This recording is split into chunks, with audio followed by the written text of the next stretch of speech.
Well, will Congress do something regarding gun violence? Let's talk to Jason Chaffetz, Fox News contributor, former Republican congressman, he was the chair of the Oversight Committee. And coming out the day after Labor Day, he's got a new book. It's called Power Grab, The Liberal Scheme to Undermine Trump, the GOP, and Our Democracy.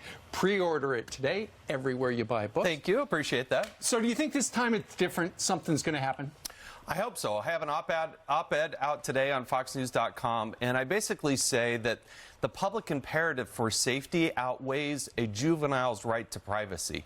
You know, one of the things that I see as a commonality, not in every situation, but in a lot of them, is that we knew this kid, usually a male, almost always a male, was getting sideways with the law and doing some things extreme. You know, if you go to your kids at the high school, they know there's somebody in their high school that kind of fits this bill. Everybody knew this guy from Yeah, and I'm not talking about, oh, they had an alcohol infraction or they had a traffic violation. I'm talking about somebody who's got some serious psychological, mental problems.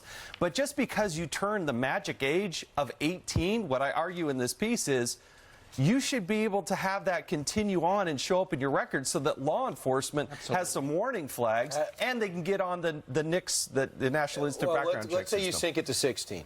All right, let's say you do that. What about the overall red flag rule where you sense that person down the block is dangerous? You want to say, I don't think that guy or woman should have a gun. How do you feel about what Senator Lindsey Graham is putting out? I worry about him overall. I think Judge Napolitano made a good argument. Says you can't just take away somebody's constitutional rights. Right. But if you are getting sideways with the law, if you do have problems in school, you do have a medical professional, a psychologist, for instance, that's evaluating, saying, "Hey, we should hold back on this." That's confidential. Psychologists. But I'm saying that the public safety far outweighs that person's privacy.